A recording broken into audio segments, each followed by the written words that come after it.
firing at Saskatoon supervised consumption site. Why the executive director is no longer employed at Prairie Harm Reduction. Physician recruitment under fire. Why the province's plan to entice American doctors to Saskatchewan isn't providing the relief some had hoped for. And a Saskatchewan fishing derby under investigation. The allegations on the line.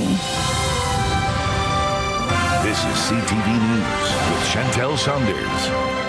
Good evening. We begin tonight with a big shakeup at Saskatoon's supervised consumption site. The executive director has been fired following what the organization describes as a significant financial shortfall. Hallie Madrick explains. Prairie Harm Reduction has announced the departure of its executive director, Kayla DeMong, as the organization faces a significant financial shortfall, which has prompted an investigation.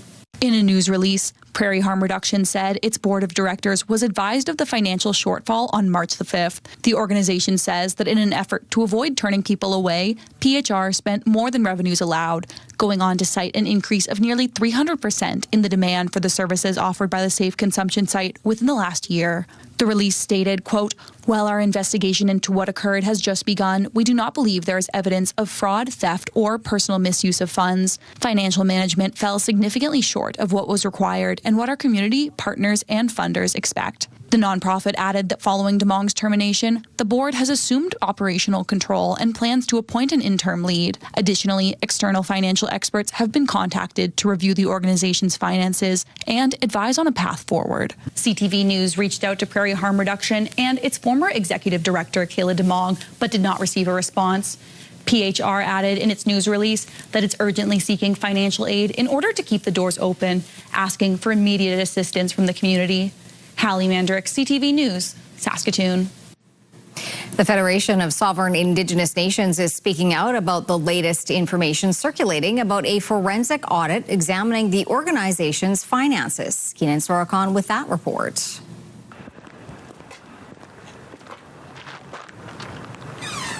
The search for answers into a Federation of Sovereign Indigenous Nations forensic audit continued Tuesday, but getting someone to answer questions is proving difficult, with Chief Bobby Cameron unavailable a day after only offering one Saskatoon media outlet an interview with a chance to ask questions. Instead, the FSIN sent a lengthy news release Tuesday and posted a video of Monday's media address to Facebook, saying they've acted in good faith every step of the way. It's unfortunate that we've come to this point. This will be the first and last time I address this. The news release goes on to say it responded to Indigenous Services at the end of February, believing they met all reporting requirements, and that Indigenous Services' own delays and cancelled meetings contributed to the situation. The FSIN says it responded to over 700 audit-related questions and data items in 10 business days. It also says the unsupported COVID PPE spending was delivered, and the staff who put their health at risk to deliver the PPE should be celebrated and not denied. I think the band members and even the taxpayers in Saskatchewan have to see some sort of accountability other than FSIN saying we're going to review some policies in response to this significant forensic audit result. The FSIN says it remains committed to transparency and accountability. However, that accountability must be grounded in fairness, consistency, and respect for the treaty relationship. Cameron says Canada wasted 2 years and a ridiculous amount of money pursuing a forensic audit based on misinformation and a political stunt. Keenan Sorokan, CTV News, Saskatoon. The results from a Saskatchewan government campaign to recruit more American doctors is under fire, with 3 physicians signing job offers. But the health minister is defending the results and shifting recruitment focus elsewhere. Laura Woodward with that story. I'm Dr. Yen. I'm an obstetrician gynecologist here in North Battleford, Saskatchewan. This video is part of the Saskatchewan government's effort to hire more doctors from the United States. Saskatchewan is calling. Grow your practice, grow your life. Last spring, the Ministry of Health launched 2 campaigns totaling nearly $250,000. The result? 3 job offers. And it's not even clear that they're working in Saskatchewan yet or if these offers have been accepted. Why is the Premier failing to recruit desperately needed healthcare workers to Saskatchewan? Health Minister Jeremy Cockrell defended the results. I'd say that's pretty good return. He says in addition to the 3 contracts, 15 American physicians are at various stages of recruitment. I don't mind those numbers.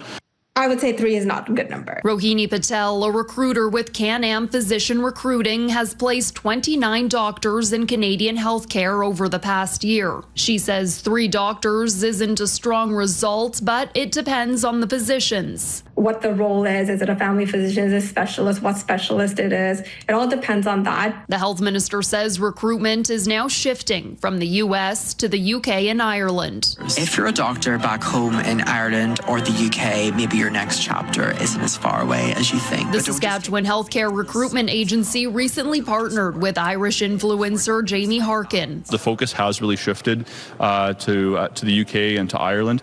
We recently completed recruitment of a physician to Prince Albert, actually, I believe from Ireland. And I don't know if he's landed and is working yet, but we recently got him to sign on the dotted line. And later this spring, Saskatchewan recruiters are scheduled to host meet and greets in London, Dublin, and Manchester.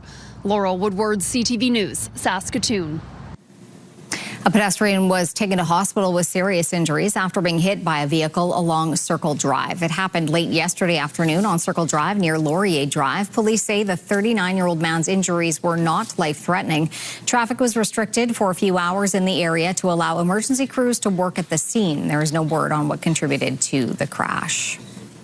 A man who was found dead outside earlier this month has been identified. Saskatoon police released this photo of the man who was found dead on March 9th in the 100 block of 29th Street West. They were looking for help in finding out who he was. Today, SPS said he had been identified. His death is not believed to be suspicious. A 45-year-old man has been charged with arson in connection to a fire in Prince Albert over the weekend. At about 9 o'clock Saturday morning, Prince Albert police responded to a fire at a business in the 3600 block of 2nd Avenue West. Once the fire was put out, it was deemed suspicious and believed to be arson. Police found a suspect nearby and arrested him. He is charged with arson causing damage to property and is scheduled to appear in court on Thursday. A serious crash west of the Battlefords closed a highway earlier today. It happened along Highway 40 this morning, east of the Sweetgrass First Nation. RCMP closed the highway while first responders were at the scene. Drivers were told to expect delays and avoid the area. No other details have been released about the crash or injuries at this time. The University Bridge will be closed for several weeks starting in early April. The city says Sask Energy needs to do some work in the area prior to the start of construction for the College Drive Link project. That means the University Bridge will see a full closure starting April 6th. College Drive between Clarence Avenue and Hospital Drive will also be closed to personal vehicles starting then as well. Emergency vehicles will still be able to travel through the area. The city says the bridge is expected to be closed until mid-June. The closure date could change depending on weather and Sask Energy. It says signs that were put up stating the closure was scheduled for next week was done in error.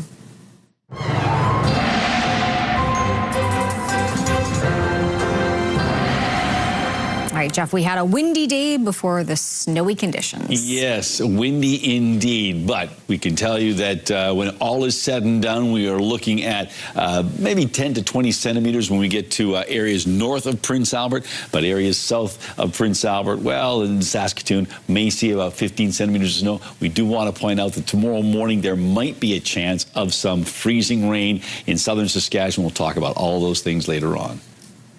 RCMP are investigating allegations that rules were broken at a recent fishing derby in northern Saskatchewan. CTV's Stacey Hine has more on the fishy situation. Thousands took to the ice for the 18th annual Montreal Lake Walleye Derby. But one angler was reeled in early after allegations of cheating. Montreal Lake Cree Nation says the incident has been handed over to the RCMP and Saskatchewan Public Safety Agency. RCMP confirm they're investigating a report of suspected fraud linked to a community event. One participant says it's frustrating for those playing by the rules. It's not fair for the people that are going in there trying to catch a fish for themselves, and this person's cheating. During the 6-hour derby, each angler fishes in a single pre-drilled hole in a catch-and-release style. There is a $200 entry fee and a $100,000 grand prize on the line. Some say that kind of cash can hook the wrong kind of attention. But when there's big money on the line, it'll bring out the worst in people. One experienced angler says cheating can take many forms, from sneaking in fish to adding extra weight to make a catch look like a trophy. In the wintertime, they will try and sneak him in a cooler or in a backpack in a bag. And sometimes the weights try to get added to fish just to increase their weight. Lawrence Morin says security checked gear before lines went in the water. They had like an entry point there on the ice, and they had some security people there checking out our coolers and our tackle boxes. Wherever you can hide a fish, I guess they were looking for, but they never checked the actual person, So far, no charges have been laid.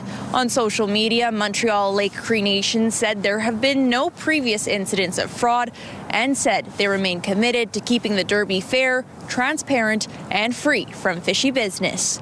Stacey Hine, CTV News, Saskatoon. New research from the Vaccine and Infectious Disease Organization is shedding light on why tuberculosis is still one of the deadliest infectious diseases in the world and a growing concern here at home. Carla Shinkerick explains. This kind of size. Saskatchewan has some of the highest rates of tuberculosis in the country, affecting the north especially hard. Here on the University of Saskatchewan campus at the labs of the Vaccine and Infectious Disease Organization, scientists are on the forefront of research into tuberculosis, which affects more than 10 million people each year globally.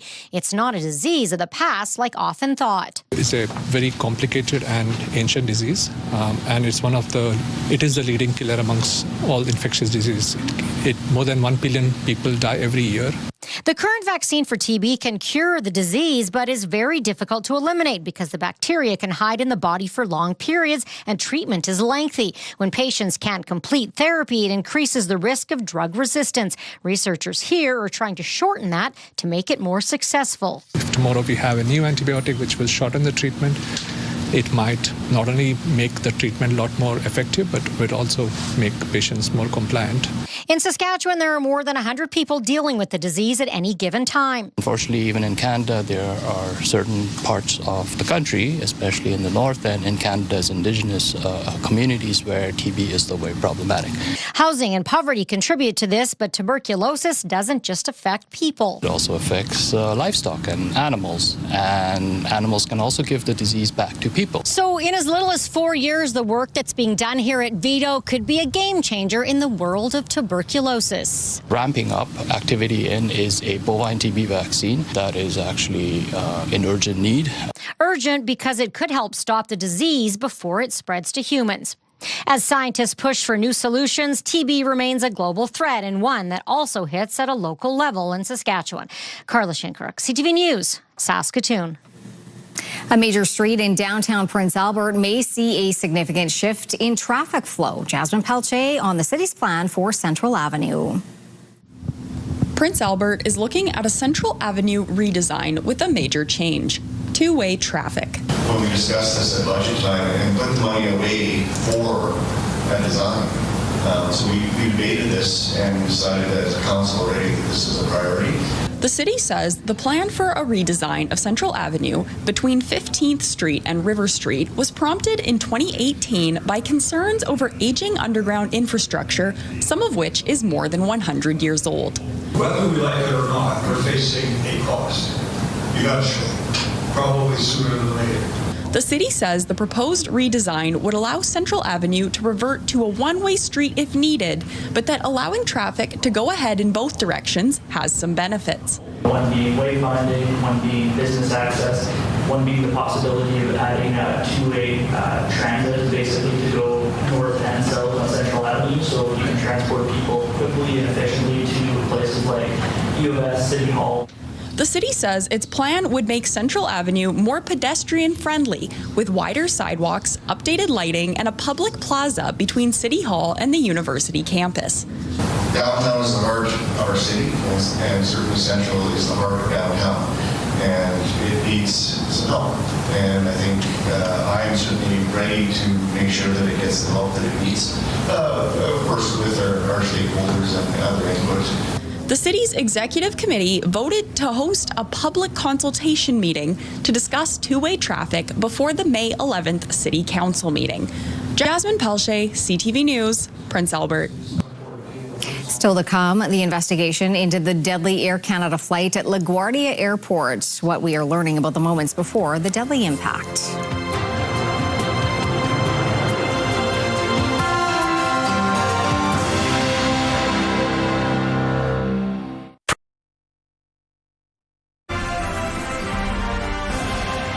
You're watching CTV News live from downtown Saskatoon. Thanks for staying with us tonight.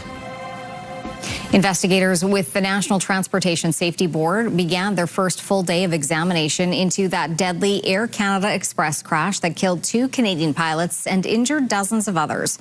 Among the questions being raised, why did the fire truck not have a transponder to trigger a warning system? CTV's Adrian Gabriel is at LaGuardia Airport with the latest. With the twisted, tangled wreckage of Air Canada Express Flight 8646 still strewn across LaGuardia Airport's runway 4, new details today on the tragic chain of events. The U.S. Port Authority fire truck that collided with the Air Canada Express passenger plane didn't have a tracking device on board to alert LaGuardia Airport's surface detection equipment of its location. You have to know where ground vehicles and aircraft are. So in this case, that vehicle did not have a transponder. We're also learning crucial details from the final moments recorded inside the cockpit as the Air Canada flight made its final descent. At 54 seconds, the flight crew acknowledged that the airplane was 500 feet above the ground and on a stable approach. At 25 seconds, Truck 1 requested to cross runway 4 at taxiway Delta.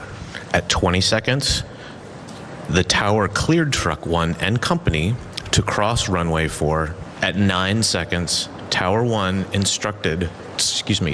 instructed Truck 1 to stop. Stop, Truck 1, stop, Truck 1, stop, Truck 1, stop. At least 10 calls to stop went unanswered as air traffic control watched the scene unfold in real time. The impact claiming the life of pilot Antoine Foray, who grew up southwest of Montreal. Foray's brother Cedric sharing this childhood photo on Facebook while writing in part, "Have a good flight, my brother. Oh yes, we've heard the phrase often, but this time it will be the last. You left us again, too soon to say goodbye. I love you, my brother. You can leave with your head held high." At Seneca College campuses today, Canadian flags are at half-mast for co-pilot Mackenzie Gunther, who graduated with honors in aviation technology. There are also stories of survival. Flight attendant Solange Tremblay suffered multiple leg fractures after she was ejected from the aircraft while still strapped to her jump seat. Her family calling her survival miraculous. Aviation experts believe the pilots may have saved the lives of dozens of passengers. The crew, in my opinion, heroically did what they could to slow the aircraft down and to lessen the impact. This comes as confirmation that 3 Canadian Transportation Safety Board inspectors arrived at the crash scene this morning to work in lockstep with their U.S. counterparts. They are entitled to tour the wreckage. They also have access to most of the recorded information that will be collected during the investigation. As for the flight data recorder, analysis on that is expected to begin today, with a transcript of the cockpit voice recorder released tomorrow. Adrian Gabriel, CTV News, Queens, New York. The Saskatchewan government is facing pressure from the opposition to take steps to reduce the cost of groceries. The NDP wants the PSD removed from ready-to-eat foods at supermarkets. It follows today's announcement by the Manitoba government that it will remove a similar tax in that province. Wayne Matika reports. The NDP has long pushed to have the PST lifted from prepared grocery items like rotisserie chicken. It works out to about 72 cents per chicken. Still, this Premier chose to keep his $25 million a year tax on groceries year after year. It's still contained in this year's bad news budget.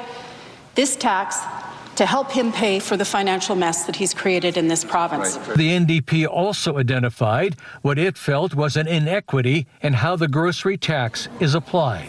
Granola bars in a package of 5, those are taxed. Someone's paying tax on top of this smaller allotment. But if they buy the same bars in a number of 6 or more, there's no tax on those. The Manitoba government will become the first in Canada to remove the PST on prepared foods beginning July 1st.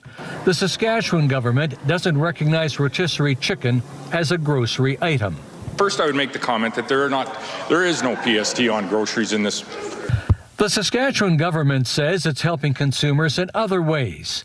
It says a family of 4 earning $100,000 per year pays $5,968 in provincial tax annually.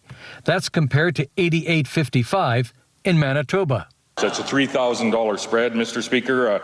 I didn't do the math on that, Mr. Speaker, but that's a whole bunch of rotisserie chickens, let me tell you that. The NDP is also calling on the province to temporarily suspend the PST on fuel at the pumps. It's 15 cents a litre. Other provinces like Ontario, Manitoba and Newfoundland have taken similar measures at various times. Saskatchewan says the PST in this province goes toward road repair and it needs the revenue. Wayne Mantika, CTV News, Regina. Premier Scott Moe is joining 3 other premiers in calling on the Prime Minister to give provinces more say in appointments of higher-level judges.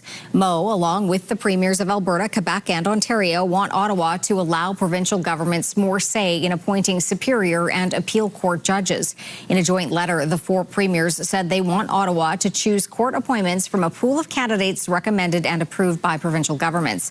In Saskatchewan, the proposed changes would impact Court of King's Bench and the Court of Appeal. The province is hoping to get more students interested in a healthcare career. The province is teaming up with the Saskatchewan Distance Learning Centre to offer a course called Health Careers 20L. The new program gives students insight into all of the opportunities a job in healthcare entails. The government hopes it's a leaping point for young people to get interested in the field. Long term, it hopes to keep healthcare workers from Saskatchewan working in the province. The course is available for grades 10 through 12. Registration for in-person and distance learning classes is open for the 2026-27 school year. Award-winning best-selling Saskatoon author Jan Martel is preparing to launch his newest book next week, an inventive retelling of the Trojan War. The end result was this, inspired by the Iliad. It's about a Canadian scholar who discovers this lost Trojan War story, told from the point of view of a commoner, and it's told in a slightly unusual format. It's told in verses on the top of the page and then footnotes at the bottom of the page. Martel won 2 literary awards for his 2001 book, Life of Pi, which was adapted for film and won 4 Academy Awards in 2012. He is currently on a book tour across Europe and North America leading up to the release of his new book, Son of Nobody, March 31st.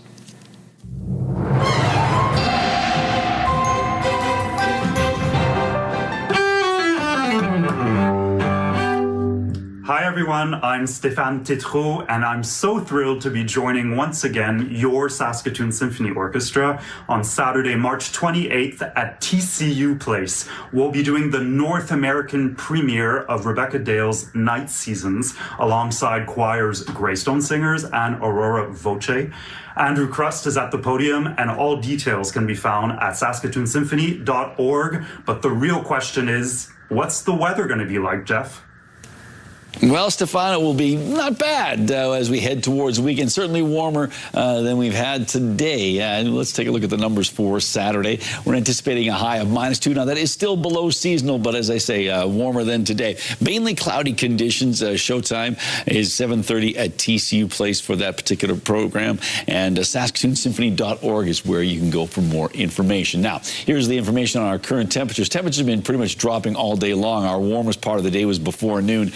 -9 right now in Saskatoon, so whatever we hit before midnight will be our 24-hour cold temperature. We're looking at -12 in Prince Albert, -5 in the Battlefords, some snow already falling in the Battlefords. And as you can see, a lot windier in Saskatoon and Prince Albert than it is in the Battlefords, but it's still breezy everywhere, so these temperatures feeling colder than their core temperature with that wind factored in.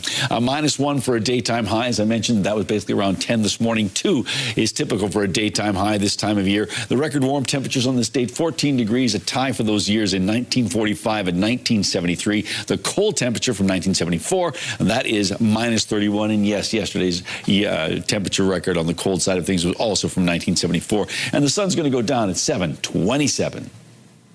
Coming up, a football official from Saskatchewan in the spotlight. The affair fit for football fanatics.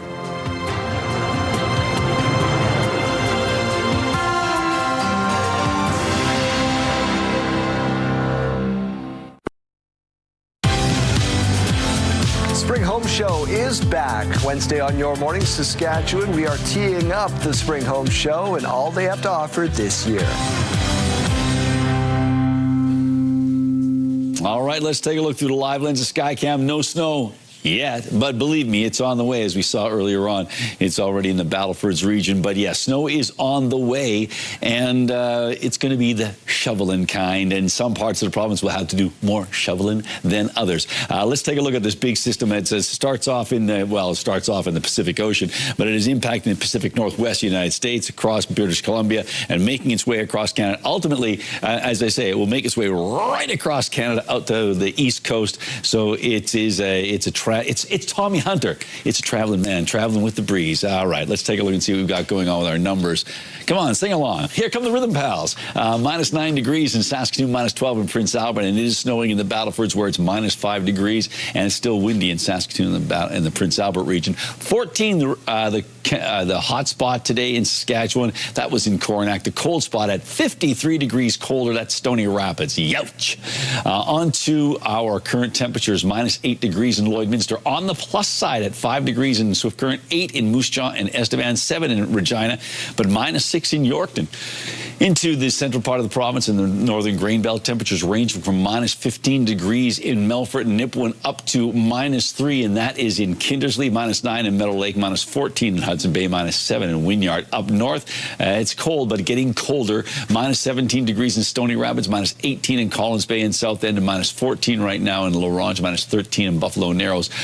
Just about everyone else on this part of our map on the plus side of things, particularly Coronach, where it's 11 degrees, 9 in Assiniboia. A number of locations around that 4-degree mark, 0 in Leader and Elbow, but on the minus side for Outlook, Last Mountain, and Melville. Now on to our future cast, and here's what we're talking about. This system moves through in the overnight period. By the time we get to about 4 in the afternoon tomorrow, it should be done with, but there's a possibility of some rain and freezing rain in southern Saskatchewan, so please keep that in mind if that's where your travels take you. Just to want to point out, there is an extreme cold warning in effect for the far north, wind chill values of around -45 degrees, and then snowfall warnings in effect. Those areas in white could see up to 20 centimeters of snow. That's basically Melfort, Tisdale, Hudson Bay down towards Kamsack, Wadena, Kelvington, those areas. Now on to our look at tomorrow in more detail. Temperatures in the mid-minus teens for northern Saskatchewan with a mix of sky conditions. We've got ourselves probably about 5 to 10 centimeters of snow for Meadow Lake and Spiritwood, -12 degrees, a little warmer in Kindersley and Rosetown, but no snow expected there. 8 degrees for Maple Creek, -4 in Leader, -9 in Outlook, and 3 on the plus side in Swift Current. -11 with could be up to 20 centimeters of snow for Yorkton. Certainly warmer in Regina and Moose Jaw, and on the plus side in Estevan. And temperatures of around -13 degrees in these locations, Melfort, Watrous, Humboldt, and Hudson Bay. And again, some places could see up to 20 centimeters of snow in east central Saskatchewan. Dropping down to -14 degrees tonight for the Battlefords, -12 tomorrow. So when all is said and done, it looks like maybe up to 14 centimeters of snow. -10 degrees on Thursday, and staying on the minus side of the thermometer right into next week. For Prince Albert, an overnight temperature of -19 with a chance of, well, not a chance, for 5 centimeters of snow, and then an additional 10 centimeters tomorrow. That's the max end. And then we've got ourselves -9 on Thursday, Friday -8, a little bit of a warm up for Sunday, and then cooling off again on Monday and Tuesday. And finally, Saskatoon, snowy and windy conditions, wind chill values of around -27 is what it will feel like. It'll feel close to that tomorrow with a core temperature of -13. And then, as you can see, temperatures do warm up as we get past Thursday, Friday, not bad. But these temperatures, by the time we get to next Tuesday, that is about 6 or 7 degrees below seasonal. Are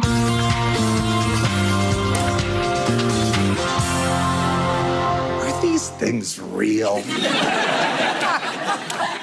They don't sound real. Can we Coming off his live Netflix special last year, comedian John Mulaney is coming to Saskatchewan. Mulaney will be performing in Regina and Saskatoon in November with a show at the Connexus Arts Centre November 14th and TCU Place November 15th. Tickets for both shows go on sale Friday. Tom Green and Jimmy Carr also have upcoming shows at both venues.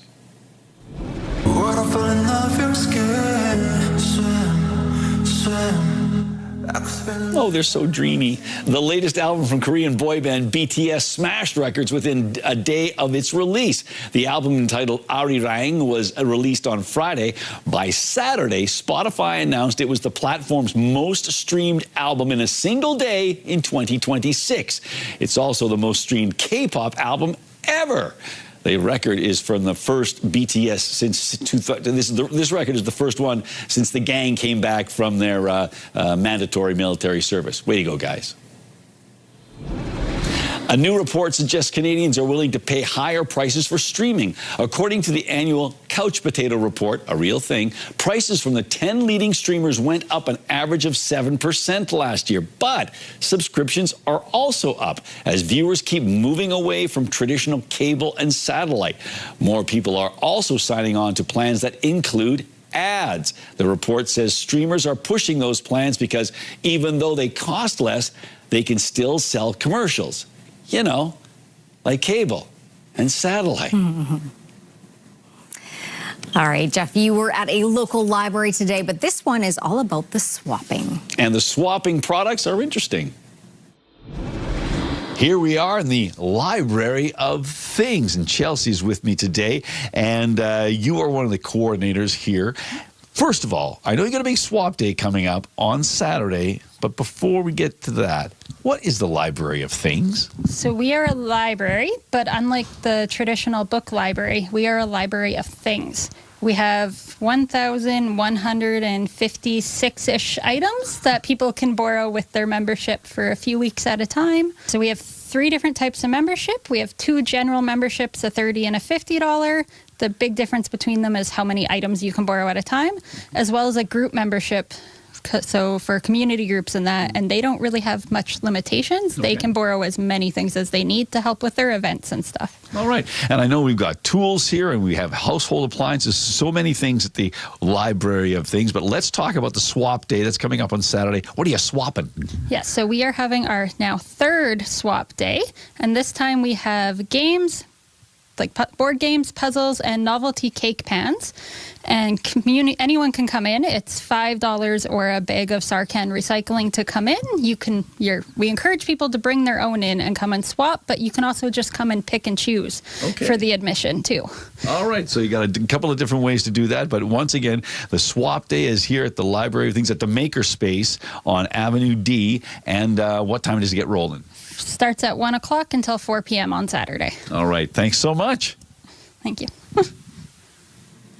All right, Jeff, time for Pick of the Day. What do you have? Well, we have quite the triple hit. We're going to start off with this one because I think it's going to be a before and after picture. This is going to be the before one if Sean is kind to us here. Sean Murphy out in the Carobert area sent us this one.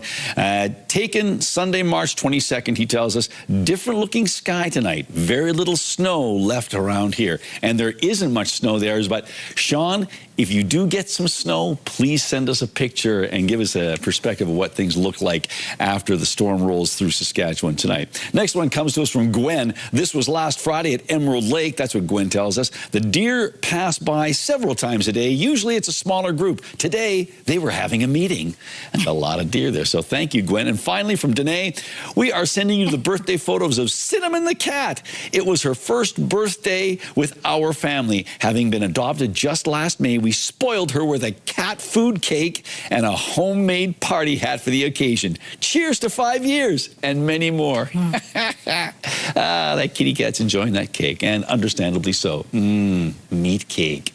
All right, well, let's take a look and let you know that if you want to send us a picture, you can do so by sending it to cfqcnews@ctv.ca or just scan the QR code.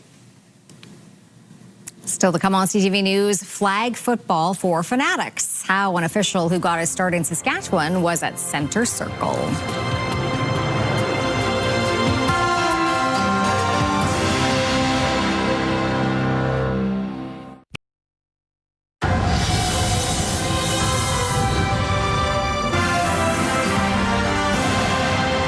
A flag football official from Regina recently landed a high-profile assignment. Jacob Carr has more on the referee's journey from local youth football to officiating some of the best football players in the world.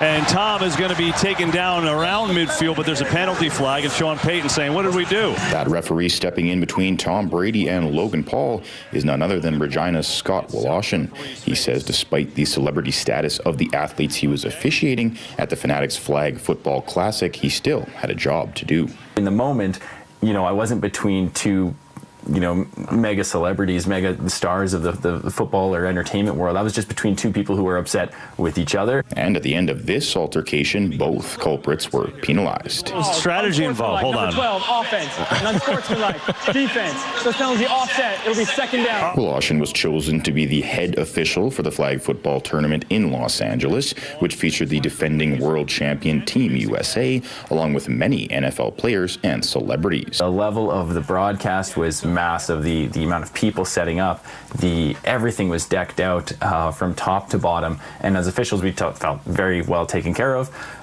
It was cool to step out on the field, see the people coming in, see the fireworks.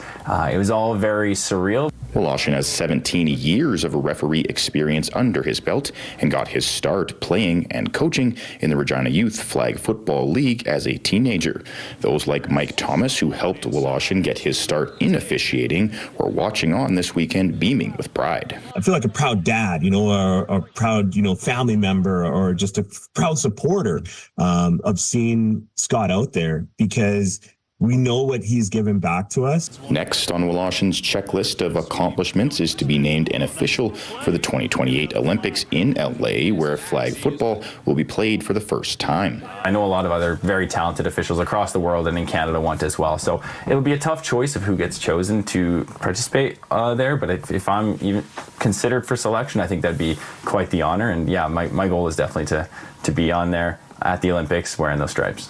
Jacob Carr, CTV News, Regina. When we come back, how a Saskatchewan community is hoping to keep people close to home. And later, the factory that is dying to celebrate the season.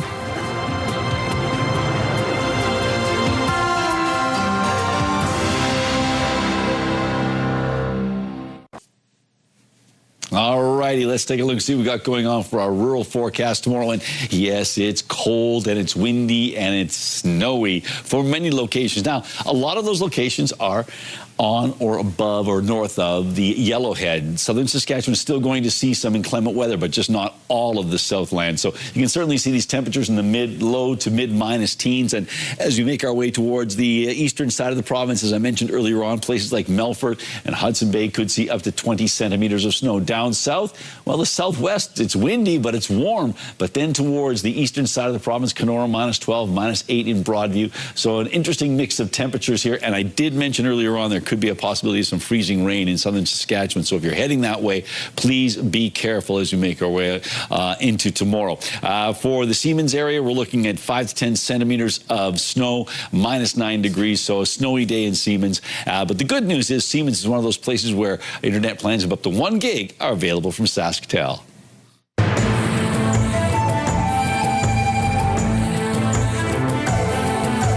Greetings, everyone. For many living on a First Nation in Canada, gaining a post-secondary education or training requires leaving home. White Bear First Nations is now developing and building a program focused on the future, which could someday allow many of their members to obtain the training and the jobs they want while staying closer to home.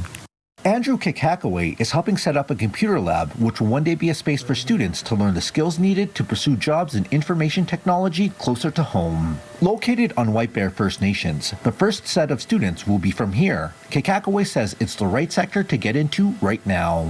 Today, the future is actually going towards more electronics, such as servers, computers, and it keeps evolving with every passing year, but it's every few months you see something new that's happening. Kikakaway, who's originally from White Bear, moved to Toronto to study IT at Humber Polytechnic. The Institute is a key partner in the Hub's creation and will be a part of the early stages of this initiative. Once up and running, it will be a 2-year diploma program specifically crafted for graduates to jump into jobs tailored to their skills. We're only doing things where there are jobs. That's the philosophy that we had. So because people understand that, we're getting a lot of interest and excitement from both Indigenous and non-Indigenous potential students as well. With the new program, the nation is thinking about their future students, keeping them closer to home and in their support system. If we have our own training, it's easier, accessible. We can provide the rides. We can provide the anything that's a barrier to our people to get educated. This is why we need to bring more programming to our nation and to help our people grow in the area of job opportunities and education. Chief Jonathan Passip says the program is the result of the nation coming together to decide if it would be the right fit for everyone. If this is successful, there are ideas of expanding the hub into a trade school with rooms for others to join. We're going to be having more seats available. Some will be allocated for White Bear citizens, but we want to open it up to the community. Anyone that's interested in coming and learning about information technology, having that diploma will be available for everyone. The first class is scheduled to begin in September. If you have a story you would like to see in this segment, here's how to reach us. You can contact me by email, and you can also watch past episodes and segments of Indigenous Circle on our CTV Regina and CTV Saskatoon websites. Indigenous Circle, brought to you in part by Saskatchewan Indigenous Enterprise Foundation, growing the First Nation entrepreneurial spirit. A new report says agricultural land prices in Canada continue to climb last year, and in Saskatchewan, that was among the provinces seeing the big bumps. Farm Credit Canada says that Canadian farmland values rose an average of 9.3% last year. Manitoba saw the highest increase at just over 12%, followed by Alberta at 11.4% and Saskatchewan at 9.4%. The FCC says the Canadian farmland market remained resilient despite trade uncertainty and cost pressures. Turning to local gas prices now, the average price in Saskatoon just over $1.73 a litre. The lowest price in town, $1.58.9. On Saskatchewan markets, Cameco finished the day at $1.4862 and Nutrien jumped $5.72. Coming up, the factory that surely has workers up at the crack of dawn. Then when competitors piece together their prize.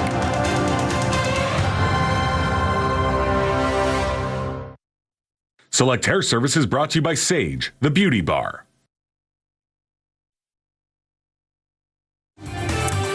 Get comfortable and settle in with these top shows all right here tonight on CTV.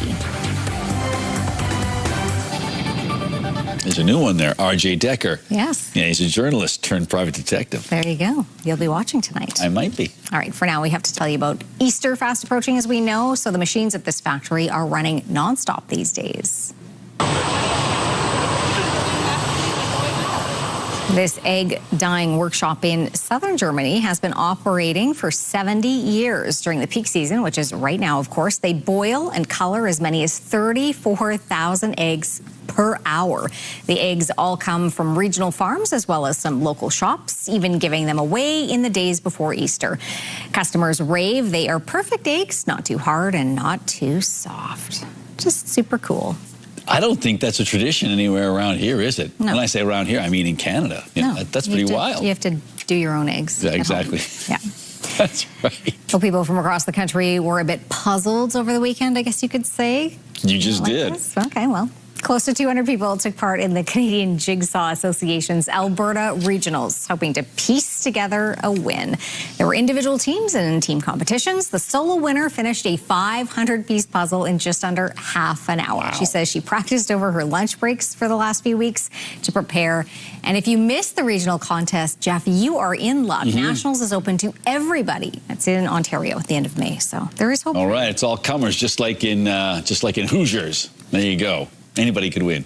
That's one of your favorites, isn't it? Hoosiers? Oh, yeah, absolutely. I'll make this puzzle. Puzzles are hard. Especially 500 pieces in a half an hour. That's very impressive. It is very impressive. I'm not sure anybody's going to be impressed with these numbers, but it is going to be a windy and snowy day. But the wind does back off as we make our way into the afternoon. All right, that's our show. Thanks for watching. Be safe out there.